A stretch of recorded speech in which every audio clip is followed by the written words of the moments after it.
Hello, magandang hapon mga kabonggo. So nagbabalik tayo ngayon.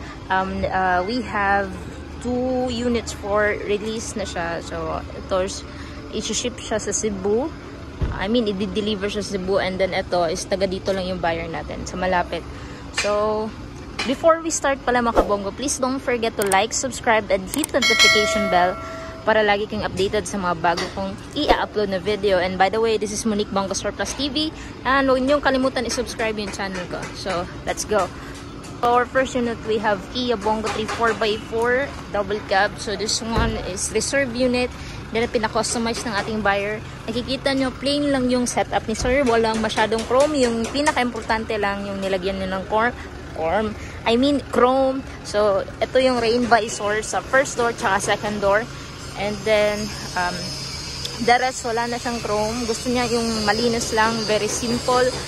And, nakagandahan din is yung pinlagay niya na stainless canopy. Yung ating design na combo, which is the canopy plus grills, tapos may upuan. And so, bukas, i-deliver na siya sa Cebu. Then, kukunin ni sir sa Cebu branch natin. Ayan.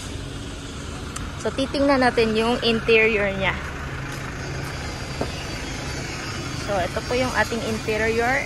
So, naka-neck pillow na. Tapos, ito hindi pa nalagyan ng plastic. Lalagyan pa siya ngayon. Prepare pa lang namin yung mga kulang. And then, ito yung combination ng kulay. Beige gray. Tapos, yung ceiling din. Same ng kulay. And then, naka-touchscreen stereo. Manual transmission. Then, ito pala yung 4x4 niya. Ayan. So, nakaandar yung ating unit. Ito yung sa likod niya. Ayan. Napakaganda ng ating unit. And then, ayan yung ating stainless stepboard na may rubber na. Para hindi kayo mahirapan at hindi madulas mag-aakyat. Kasi medyo nakalift talaga yung ating Bongo 3 na 4x4. Yan. Pang off-road talaga siya. And then, naka-stainless bumper. And then, ang nakagandahan dito is chameleon yung ating mga kulay na, yung kulay ng ating mga sticker. Yan. Pakaganda. And then, semi lang yung sticker niya. Dito lang sa first door.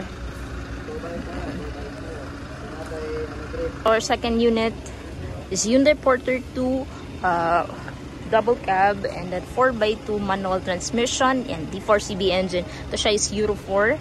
Yung buyer na ito is taga dito lang sa malapit sa Davao City, within Davao City lang. And napakaganda ng kulay ng ating unit kasi ito siya is metallic na blue na may mix na mica, kaya ganyan sobrang kinis, sobrang kintab ng ating mga pintura na ginagamit. So ayan.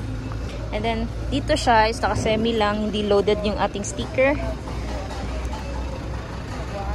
Yan. Not for hire, LTO required na sticker. Tapos, same lang ng sticker dito sa ating 4x4. Ganyan. Tapos, complete chrome accessories. Chrome yung ating side mirror, yung ball mirror, at saka ito sa may headlight. And then, stainless bumper. And check up na namin. So, medyo makalat pa dito kasi bago pa lang natapos lahat na double checking. And then, sa interior na lang linilinis namin. Yan. Ang ganda ng ating unit. So, sa mga gustong mag-order, actually, naubos na lahat yung aming Hyundai Porter 2 na double cab this December 2024. So, magdating yung aming container by next month, January pa, first week. So, yung available na lang namin is Kia Bongo 3 4x4 double cab. Dalawa. Tapos, we have also for made to order, guys. Wala kaming ready to pull out. And also, Kia Bongo 3 single cab na 4x2.